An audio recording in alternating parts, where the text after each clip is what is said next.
আরে নতুন কি আর নতুন কিছু একটা। ক্যামেরাটা অন করেছে বলে একটু নাটক করব না, একটু গন্ধ হচ্ছে, গন্ধ হচ্ছে কিছু গন্ধ।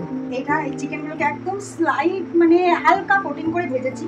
আজকে বানাচ্ছি হচ্ছে কুম্পাও চিকেন, যেটা নামটাই একটা অদ্ভুত। রেস্টুরেন্টে গিয়ে মানে খুব পছন্দ হয়েছিল আমাদের। আর এটা মানে পুরো বোতল বানিয়েছিলাম, যেটা এখন এই 1/3 এসে পৌঁছেছে।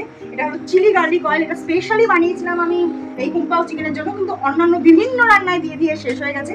বাট আজকে ফাইনালি কুম্পাও চিকেনটা আমি বানাচ্ছি। মানে কুম্পাও চিকেনটা আমরা বানাবো অনেক দিন ধরে ভেবে ভেবে শখ মানে আমাদের এত ভালো লেগেছিল, তো ফাইনালি আজকে হচ্ছে। মশলাদার চিকেন কি রেডি নাকি গো? হ্যাঁ, দিয়ে দিলাম। এটা একদম মশলাদার দেখতে হয়েছে। হবেই তো। আর এগুলোকে দেখছো, শুকনো লঙ্কাগুলোকে? সেই তো দেখছি, ভরভরকে শুধু লঙ্কা। এটাই তো ফ্লেভার আনে।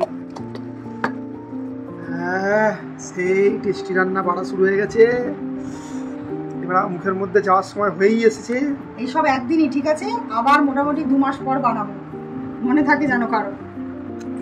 এরপরে খাবো ড্রাই চিলি চিকেন, না যদি আবার কোনদিন বানিয়ে দেয় তো।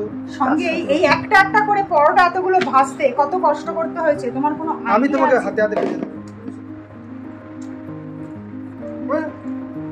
যাই বাইনো বসামি না, এটা বসামি। খেতে খেতে কি কথা বললে সেটা কি বোঝা আদৌ গেল আমি বুঝতে পারছি না। মানে অসাধারণ হয়েছে, অসাধারণ, মানে খুবই ভালো হয়েছে।